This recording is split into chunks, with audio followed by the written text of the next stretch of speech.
नमस्कार, DD news पर आप देख रहे हैं समाचारों का बुलेटिन। मैं हूं लालचंद्र सिंह। देखेंगे देश और दुनिया की बड़ी खबरें, लेकिन सबसे पहले इस समय की हेडलाइंस। शंघाई शिखर सम्मेलन में चीन के राष्ट्रपति शी जिनपिंग ने प्रधानमंत्री मोदी का किया स्वागत। सम्मेलन में सभी 10 सदस्य देश, डायलॉग साझेदार देश और आमंत्रित देश कर रहे हैं शिरकत।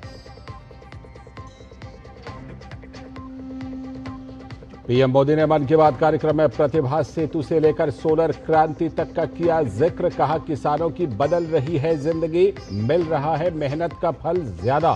सोलर पंप और सोलर राइस मिल से आ रहा है बदलाव। मन की बात कार्यक्रम में पीएम मोदी ने वोकल फॉर लोकल के मंत्र को दोहराया। स्वच्छ भारत मिशन को जन जन तक पहुंचाने की जरूरत बताते हुए कहा, स्वच्छता और स्वदेशी दोनों ही आत्मनिर्भर और विकसित भारत के आधार। लखनऊ के गोडंबा इलाके की पटाखा फैक्ट्री में धमाका। हादसे में जिला प्रशासन ने 2 लोगों की मौत की पुष्टि की, कई घायल। सीएम योगी ने मृतक के परिजनों के प्रति संवेदना जताते हुए राहत कार्य में तेजी लाने के दिए निर्देश। और एशिया कप हॉकी में भारतीय टीम की जीत का सिलसिला जारी। जापान को रोमांचक मुकाबले में 3-2 से हराकर दर्ज की लगातार दूसरी जीत। कप्तान हरमनप्रीत सिंह ने किए 2 गोल।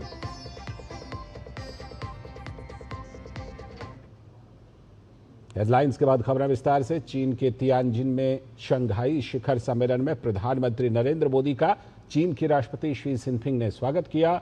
सम्मेलन में सभी 10 सदस्य देश, डायलॉग साझेदार देश और आमंत्रित देश शिरकत कर रहे हैं।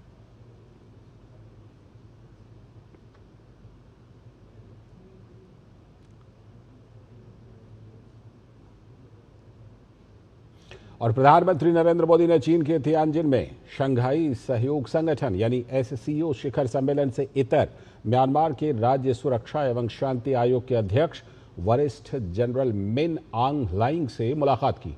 विदेश मंत्रालय के प्रवक्ता रणधीर जायसवाल ने सोशल मीडिया प्लेटफॉर्म एक्स पर इसकी जानकारी दी। उन्होंने बताया कि दोनों नेताओं ने संबंधों की समीक्षा की और व्यापार, विकास, साझेदारी, रक्षा एवं सुरक्षा तथा सीमा प्रबंधन सहित द्विपक्षीय सहयोग के विभिन्न पहलुओं पर आगे की रणनीति पर चर्चा की। प्रधानमंत्री ने म्यांमार की विकास आवश्यकताओं में सहयोग के प्रति अपनी प्रतिबद्धता दोहराई। और प्रधानमंत्री नरेंद्र मोदी ने चीन के तियानजिन में राष्ट्रपति शी जिनपिंग से मुलाकात की।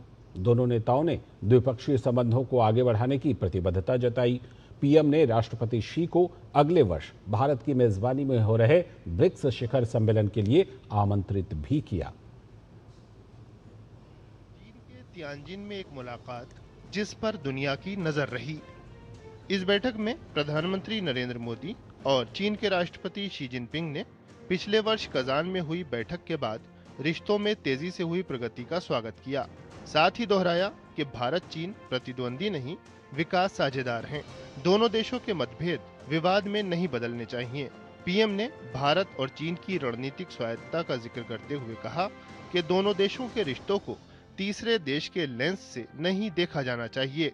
हमारे सहयोग से दोनों देशों के 2.8 बिलियन लोगों के हित जुड़े हुए हैं।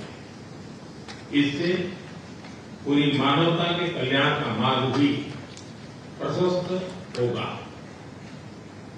परस्पर विश्वास, सम्मान और संवेदनशीलता के आधार पर हम अपने संबंधों को आगे बढ़ाने के लिए प्रतिबद्ध हैं। पीएम मोदी और राष्ट्रपति शी जिनपिंग ने बीते वर्ष सीमा पर सेनाओं के पीछे हटने और तब से शांति का माहौल बने रहने पर संतोष व्यक्त किया। दोनों नेताओं ने समग्र द्विपक्षीय संबंधों और अपने लोगों के दीर्घकालिक हितों को ध्यान में रखते हुए सीमा से जुड़े सवाल के निष्पक्ष, उचित और पारस्परिक रूप से स्वीकार्य समाधान की प्रतिबद्धता जताई। सीमा पर डिसएंगेजमेंट के बाद शांति और स्थिरता का माहौल बना हुआ है। हमारे स्पेशल रिप्रेजेंटेटिव्स के बीच बॉर्डर मैनेजमेंट के संबंध में सहमति बनी। कैलाश मानसरोवर यात्रा फिर से शुरू की। दोनों देशों के बीच डायरेक्ट फ्लाइट भी फिर से शुरू की जा रही है। दोनों नेताओं ने विश्व व्यापार को स्थिर रखने में भारत और चीन की अर्थव्यवस्थाओं की भूमिका को रेखांकित किया। साथ ही द्विपक्षीय व्यापार और निवेश संबंधों के विस्तार और घाटा कम करने के लिए राजनीतिक और रणनीतिक दिशा से आगे बढ़ने की आवश्यकता पर बल दिया। द्विपक्षीय, क्षेत्रीय और वैश्विक मुद्दों और चुनौतियों जैसे आतंकवाद और फेयर ट्रेड को लेकर बहुपक्षीय मंचों पर साझा आधार के विस्तार को दोनों नेताओं ने जरूरी माना। दोनों नेताओं ने बेहतर भारत-चीन रिश्तों को सुधारित बहुपक्षवाद और बहुध्रुवीय विश्व और एशिया के लिए महत्वपूर्ण बताया। China and India are two ancient civilizations in the East. We are the world's two most populous countries, and we are also important members of the global South.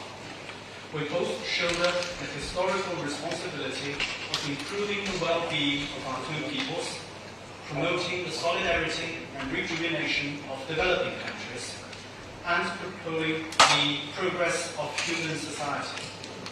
It is the right choice for both sides to be friends who have good neighborly and amicable ties, partners who enable each other's success, and to have the dragon and the elephant dance together.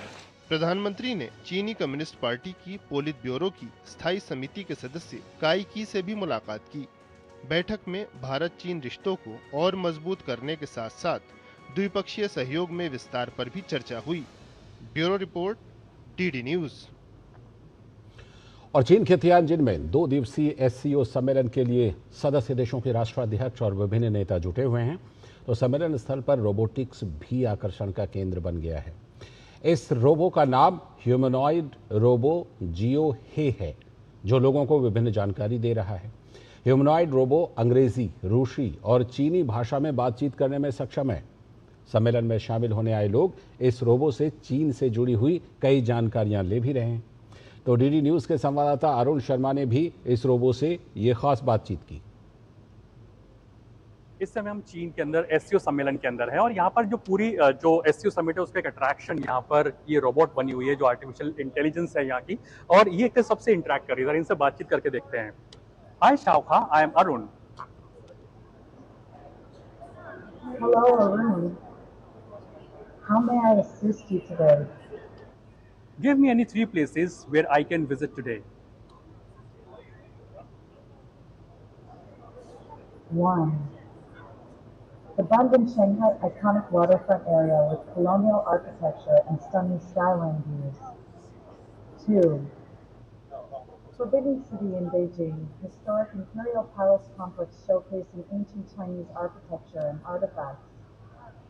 3. West Lake in Hangzhou, scenic freshwater lake surrounded by pagodas, gardens, and tea plantations. Thank you so much, thank you so much. तो ये यहाँ की जो robot है एक attraction बनी हुई है और ये इंग्लिश, रशियन और चाइनीज लैंग्वेज में बातचीत करती हैं और इनका मकसद साफ है कि कैसे जो लैंग्वेज बैरियर एक तरह से जो इस समय पर आता है चाइना या के लोगों से बातचीत करने की दिशा के अंदर, उनसे कहीं ना कहीं इंटरेक्ट कर सके। तो ये जो एआई है, रोबोट है, ये यहाँ पर एक तरह से अट्रैक्शन बना हुआ है एससीओ समिट के अंदर। अरुण शर्मा, दूरदर्शन न्यूज। वाकई दिलचस्प थी ये बातचीत। वक्त है एक ब्रेक का। सुनो, एक अच्छी इंश्योरेंस पॉलिसी एआई से पूछते हैं। एक ऐसी पॉलिसी जिसमें प्रीमियम पेमेंट हो लिमिटेड पर इनकम आती रहे लाइफ टाइम। LIC का जीवन उत्सव। एक ऐसी पॉलिसी जो दे होल लाइफ इंश्योरेंस कवर भी। LIC का जीवन उत्सव। वाओ, चलो तो LIC की जीवन उत्सव पॉलिसी ही लेते हैं। मैं भी तुमसे यही कह रही थी, LIC का जीवन उत्सव। लाइफ टाइम सेलिब्रेशन मनाइए LIC के जीवन उत्सव के साथ। फ्यूचर सेट है। मेरी पसंद, मेरी पसंद, मेरी पसंद, मेरी पसंद, हमारी पसंद, हम सबकी पसंद। मजबूत देश का मजबूत सरिया हो गया स्टील। स्वागत है ब्रेक के बाद। अब देखते हैं कुछ और बड़ी खबरें। बिहार में राहुल गांधी की वोटर अधिकार यात्रा के दौरान पीएम मोदी और उनकी मां के खिलाफ अपमानजनक टिप्पणी का मामला बढ़ता जा रहा है। इस मामले को लेकर असम की राजधानी गुवाहाटी में भाजपा कार्यकर्ताओं ने कांग्रेस और राहुल गांधी के खिलाफ विरोध प्रदर्शन किया। प्रदर्शन करने वाले भाजपा के कार्यकर्ताओं ने कहा कि राहुल गांधी ने प्रधानमंत्री की माताजी के बारे में अपमानजनक टिप्पणी करके पूरे देशवासियों का अपमान किया है। माननीय प्रधानमंत्री जी का मां के नाम में इतना खराब बात बोल के सारा देश का वासी का मां का नाम में बदनाम क्या है। ऐसे एक तो हम लोग का चॉइस से हम लोग का लेने वाला नहीं है। जो प्रधानमंत्री एक पेड़ मां के नाम ये देने के लिए बोल रहा है, उसके मां के नाम दिया है। इसलिए भारतीय जनता पार्टी हर कर्मी ये सहज भाव लिया नहीं है, उसको हर तरह हम प्रतिवाद हम लगेंगे। वहीं केंद्रीय मंत्री प्रहलाद जोशी ने भी वोट अधिकार यात्रा के बहाने महागठबंधन और कांग्रेस नेता राहुल गांधी पर तंज कसा। केंद्रीय मंत्री ने इशारों में कहा कि कांग्रेस नेता की बिहार में कोई वैल्यू नहीं है। उन्होंने कहा कि वोट अधिकार यात्रा तेजस्वी यादव ने गठबंधन से सलाह के बिना अनाउंस कर दी और राहुल गांधी भी पीछे पीछे चले गए। Congress party has no value there. Rahul Gandhi has no when Rahul Gandhi is touring in Bihar, Mr. Tejasvi Yadav without speaking, without consulting announcements, इनका कीमत क्या है ये तो पता चल जाता है, इनका वैल्यू क्या है, इनका इज्जत क्या है वो पता चल जाता है। एंड इनका कोई उधर वैल्यू नहीं है। ये तो उनके पीछे जा रहे हैं, उनके शर्ट पकड़ के, लेकिन उनको कुछ नहीं है उधर, इसीलिए उन्होंने अनाउंस किया, इन्होंने देखते देखते बैठा। और उधर टीएमसी की नेता महुआ मोइत्रा द्वारा गृह मंत्री अमित शाह को लेकर दिए गए विवादित बयान को राष्ट्रीय लोक मोर्चा आरएलएम के राष्ट्रीय अध्यक्ष उपेंद्र कुशवाहा ने आपत्तिजनक बताया। उपेंद्र कुशवाहा ने कहा कि इस बयान के लिए उनके खिलाफ तुरंत मुकदमा दर्ज होना चाहिए और उनकी गिरफ्तारी भी होनी चाहिए। टीएमसी नेत्री का बयान आया है, यह बहुत ही आपत्तिजनक है। इस तरह की भाषा का इस्तेमाल तो कोई बड़ा अपराधी या आतंकवादी ही कर सकता है। इस तरह के बयान के लिए उनके ऊपर तुरंत मुकदमा दर्ज होना चाहिए और उनकी गिरफ्तारी होनी चाहिए। वहीं छत्तीसगढ़ के मुख्यमंत्री विष्णुदेव साय ने टीएमसी सांसद महुआ मोइत्रा द्वारा की गई अभद्र टिप्पणी की निंदा की है। लोकतंत्र में ऐसी बात नहीं होनी चाहिए और इसकी घोर भर्त्सना करते हैं, निंदा करते हैं। ऐसा लोकतंत्र में इस तरह के अशोभनीय भाषा का कोई जगह नहीं है। उत्तर प्रदेश से खबर, उप मुख्यमंत्री ब्रजेश पाठक ने सपा प्रमुख अखिलेश यादव पर निशाना साधा है। उप मुख्यमंत्री ने अखिलेश यादव के एक्स पोस्ट को लेकर सपा प्रमुख को पूरी तरह से भ्रमित बताया। उप मुख्यमंत्री ने कहा कि उनके पास राज्य और देश को आगे ले जाने के लिए कोई विजन नहीं है और उन्हें आत्मचिंतन करना चाहिए।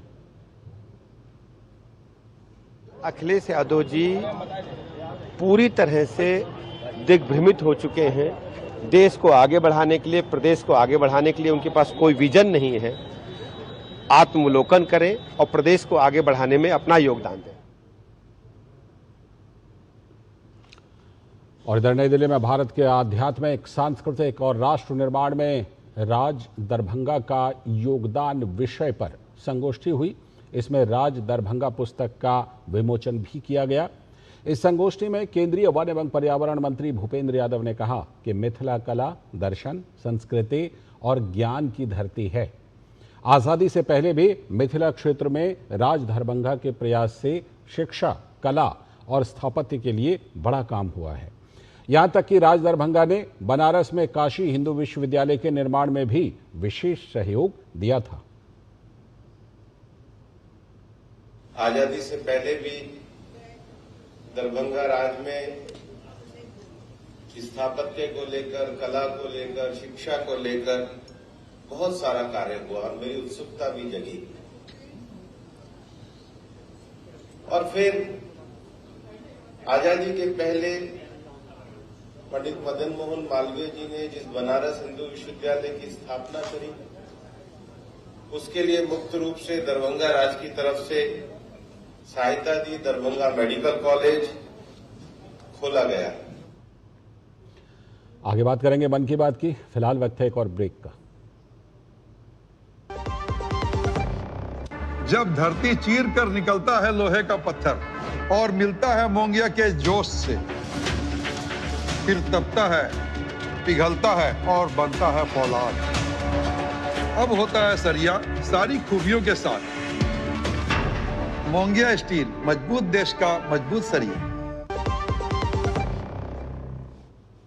स्वागत है ब्रेक के बाद। अब बात करेंगे मन की बात की। प्रधानमंत्री नरेंद्र मोदी ने मन की बात कार्यक्रम में देशवासियों के साथ अपने विचार आज साझा किए। पीएम ने इतिहास पर बात करते हुए हैदराबाद की आजादी में सरदार वल्लभ भाई पटेल के योगदान के साथ ही निजामों के अत्याचारों से लोगों को रूबरू कराया। पीएम ने दुनिया भर में भारतीय संस्कृति की लोकप्रियता पर भी प्रकाश डाला। प्रधानमंत्री नरेंद्र मोदी ने मन की बात में देश के इतिहास और संस्कृति पर बात की। पीएम ने हैदराबाद को निजाम की तानाशाही से आजाद कराने में लौह पुरुष सरदार वल्लभ भाई पटेल के योगदान को याद किया। आप सबको मालूम है कि जब अगस्त 1947 में भारत को आजादी मिली तो हैदराबाद अलग ही स्थिति में था। निजाम और रजाकारों के अत्याचार दिन ब दिन बढ़ते जा रहे थे। तिरंगा फहराने या वंदे मातरम कहने पर भी मौत के घाट उतार दिया जाता था। आखिरकार सरदार पटेल ने मामले को अपने हाथ में लिया। उन्होंने सरकार को ऑपरेशन पोलो शुरू करने के लिए तैयार किया। रिकॉर्ड समय में हमारी सेनाओं ने हैदराबाद को निजाम की तानाशाही से आजाद कराया और उसे भारत का हिस्सा बनाया। दुनिया भर में भारतीय संस्कृति अलग ही छाप छोड़ रही है। प्रधानमंत्री नरेंद्र मोदी ने विदेशी सरजमीन पर भारत के कल्चर की गाथा को श्रोताओं के साथ साझा किया। आप दुनिया के किसी भी कोने में चले जाएं, वहां आपको भारतीय संस्कृति का प्रभाव देखने को जरूर मिलेगा। और ये प्रभाव केवल दुनिया के बड़े शहरों तक सीमित नहीं है, बल्कि इसे छोटे छोटे शहरों में भी देखा जा सकता है। इटली के एक छोटे से शहर कैंप रोतोंडो में ऐसा ही देखने को मिला है। यहाँ महर्षि वाल्मीकि जी की प्रतिमा का अनावरण किया गया। बात प्रभु श्री राम की हो या रामायण की, दुनिया भर में प्रभु श्री राम और रामायण का लोग अनुसरण कर रहे हैं। पीएम मोदी ने इसके कई उदाहरण पेश किए। इस महीने की शुरुआत में कनाडा के मिसिसागा में प्रभु श्री राम की 51 फीट ऊंची प्रतिमा का भी अनावरण किया गया है। इस आयोजन को लेकर लोगों में बहुत उत्साह था। सोशल मीडिया पर प्रभु श्री राम की भव्य प्रतिमा के वीडियोज खूब शेयर किए गए। साथियों, रामायण और भारतीय संस्कृति के प्रति ये प्रेम अब दुनिया के हर कोने में पहुंच रहा है। रूस में एक मशहूर स्थान है व्लादिवोस्तोक। इस महीने व्लादिवोस्तोक में एक अनूठी प्रदर्शनी लगी। इसमें रूसी बच्चों द्वारा रामायण की अलग अलग थीम पर बनाई गई पेंटिंग्स को भी शोकेस किया गया। प्रधानमंत्री नरेंद्र मोदी ने गणेश उत्सव के दौरान देशवासियों से स्वदेशी अपनाने की अपील की। पीएम ने कहा कि गर्व से कहो यह स्वदेशी है। इस भाव को लेकर हमें आगे चलना है। एक ही मंत्र, वोकल फॉर लोकल, एक ही रास्ता, आत्मनिर्भर भारत, एक ही लक्ष्य, विकसित Bharat. Bureau report, DD news. और प्रधानमंत्री के स्वदेशी अपनाओ अपील पर मशहूर लोक गायिका मालिनी अवस्थी ने प्रसन्नता जताई। डीडी न्यूज के साथ विशेष बातचीत में अपने देश की उन्होंने तारीफ की। मालिनी अवस्थी ने डीडी न्यूज के दर्शकों के लिए एक खास गीत गुनगुनाकर स्वदेशी अपनाने की अपील भी की है। मशहूर लोक गायिका मालिनी अवस्थी हमारे साथ अभी बातचीत के लिए मौजूद हैं। मालिनी जी, प्रधानमंत्री ने स्वदेशी अपनाने पर जोर दिया है। एक लोक गायिका, एक सामाजिक जो है व्यक्तित्व होने के नाते क्या कहेंगे? राष्ट्र का असली नेता वही है जो देश के स्वाभिमान को जागृत करे। मुझे लगता है प्रधानमंत्री मोदी जी ने, उनका सबसे बड़ा योगदान यही है कि एक राष्ट्र जिसको 2013-14 में जब हम लोग एक पूरे विश्व में एक निराशा कह ले, एक दबे हुए राष्ट्र जैसी कहीं न कहीं परसेप्शन था, प्रधानमंत्री जी ने उसको न सिर्फ ध्वस्त किया है, एक आम भारतीय के मन में भी ये विश्वास जगाया कि आप कर सकते हैं। कब ये हुआ कि हमने एक बुनकर का सम्मान किया, कब ये हुआ कि हमने मिट्टी के बर्तन निर्मित करने वाले कुम्हार का सम्मान किया। एक एक चीज में कहीं ना कहीं स्वदेशी आचरण ये सिर्फ कहने से नहीं आएगा, हम सबको राष्ट्र धर्म समझ करके इसको अपनाना होगा। प्रधानमंत्री के मेक इन इंडिया अभियान को पंख लगाने के लिए माननीय अवस्थी दो पंक्ति गुनगुना कर कुछ संदेश देना चाहेंगे? मत लई हो अरे कपड़ा विदेशी ओ परदेसी बालमा। नायिका अपने पति से कह रही तुम परदेश तो जा रहे हो, वहां से मेरे लिए कपड़ा मत लाना। बच्चों को कोट पैंट हरगिज ना मंगाइए, हरगिज ना मंगाइए, हरगिज ना मंगाइए।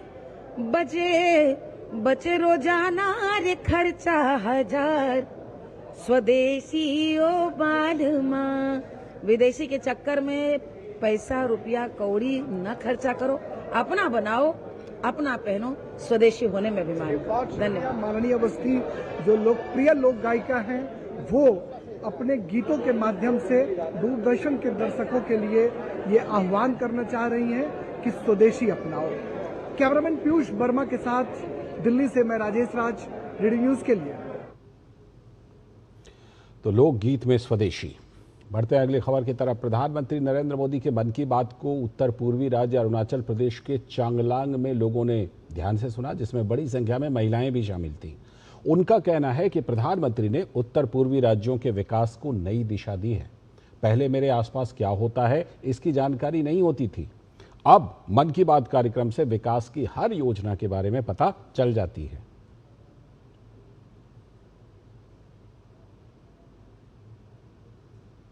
प्रधानमंत्री नरेंद्र मोदी की मन की बात को सुदूर अरुणाचल प्रदेश के चांगलांग में भी लोगों ने सुना। बड़ी संख्या में यहाँ पर महिलाएं हैं जिन्होंने प्रधानमंत्री की मन की बात को सुना। उनसे बात करते हैं, जानने की कोशिश करते हैं। आपने प्रधानमंत्री की मन की बात को सुना, तमाम मुद्दों पर प्रधानमंत्री बात करते हैं, किस तरीके से मोटिवेशन मिलता है आप लोगों को? मैं सबसे पहले तो हमारे मोदी जी को कोटि कोटि धन्यवाद देना चाहती हूँ, हमारे चांगलांग डिस्ट्रिक्ट के जिला की ओर से और बिहाफ ऑफ और महिला हम लोग चांगलांग डिस्ट्रिक्ट से, क्योंकि ये जब से ये मन की बात लॉन्च हुआ है और हम औरतों को, स्पेशली हम महिलाओं को बहुत मोटिवेशन हम लोग को मिला है। क्योंकि इससे पहले हम लोग को ये पता नहीं चलता है कि मेरे सामने वाले बस्ती गांव में दूर दराज में क्या हो रहे हैं, क्या डेवलपमेंट हो रहा है, ये हमें मालूम नहीं होता था। लेकिन मन की बात के दौरान हम लोग हर इंडिया के हर जिला के वहां से हम लोग ने एंटरप्रेन्योर जो महिलाएं हैं वो लोग भी निकाल के आए हैं, तो उन सबको देख के हमें बहुत इनकरेज मिला है। स्पेशली सेल्फ हेल्प ग्रुप एक दूसरा को बहुत मोटिवेट हम लोग हुआ है, एक दूसरा का भाषण सुन के, एक दूसरा का जो काम का जो एक्सपीरियंस वो लोग का फाइनेंशियली कितना स्ट्रांग हुआ है, वो उन सबको भी मन की बात में सब दिखाता है। मन की बात मतलब इतना इंटीरियर तक जाके, छोटा छोटा गाँव तक जाके उसने डेवलप कराया है, जहाँ सड़क नहीं है वहाँ वो सब पहुँचा है। वो सब देख के हम लोग को मतलब, और पढ़ाई लिखाई के बच्चों के बारे में बहुत आगे सोचते हैं, उसको देख के बहुत अच्छा लगता है। जी बिल्कुल। आप बताइए, आप मन की बात कैसे मोटिवेट करती है आप लोगों को? कितना गांव में जो आप लोग यहाँ रहते हैं उत्तर पूर्वी भारत में किस तरीके से दिख रहे हैं?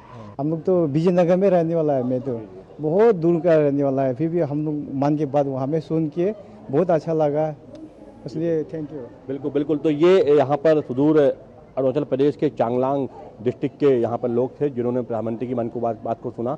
और मन की बात कहीं ना कहीं देखिए सभी को प्रेरणा देती है, चाहे वो गांव में रहने वाले लोग हों, चाहे वो बस्ती में रहने वाले लोग हों, चाहे वो शहरों के लोग हों। और खासतौर पर महिला वर्ग जो है वो काफ़ी उत्साहित रहता है प्रधानमंत्री की मन की बात को सुनने के लिए। और प्रधानमंत्री जिस तरीके से मन की बात में तमाम मुद्दों को रखते हैं, वो मुद्दे कहीं ना कहीं लोगों को काफ़ी प्रेरित करते हैं और देश के विकास में अपना सहयोग देने के लिए, देश को आगे बढ़ाने के लिए मोटिवेट करते हैं। कैमरामैन ललित कुमार के साथ अजीत द्विवेदी, चांगलांग डिस्ट्रिक्ट, अरुणाचल प्रदेश। अगली खबर। केंद्रीय गृह एवं सहकारिता मंत्री अमित शाह अपने गृह राज्य गुजरात के दौरे पर हैं, जहां उन्होंने अहमदाबाद में कई विकास परियोजनाओं का शुभारंभ किया। आज उन्होंने टोरेंट ग्रुप और UNM फाउंडेशन द्वारा पुनर्विकसित किए गए ऐतिहासिक सरदार बाग का लोकार्पण किया। इसके अलावा शाह ने ओगनज में एक नए शहरी स्वास्थ्य केंद्र का भी उद्घाटन किया और घाटलोडिया में विभिन्न सोसाइटियों के पदाधिकारियों के साथ वृक्षारोपण कार्यक्रम में हिस्सा लिया।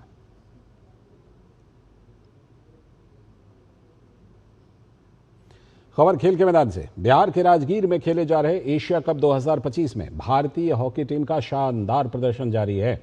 भारतीय टीम ने अपने दूसरे पूल मुकाबले में जापान को 3-2 से हरा दिया। इस मैच में भारत की ओर से कप्तान हरमनप्रीत सिंह ने 5वें और 46वें मिनट में 2 गोल दागे, तो वहीं मनदीप सिंह ने 1 गोल करने में सफलता पाई। दूसरी ओर जापान के लिए कवाबे कोसेई ने दोनों गोल किए। जापान के खिलाफ मैच में भारतीय गोलकीपर कृष्ण बहादुर पाठक ने शानदार बचाव किया। भारतीय टीम ने अपने पहले मुकाबले में चीन को 4-3 से हरा दिया था। अब भारतीय टीम अपने आखिरी पूल मुकाबले में सोमवार को कजाकिस्तान से भिड़ेगी।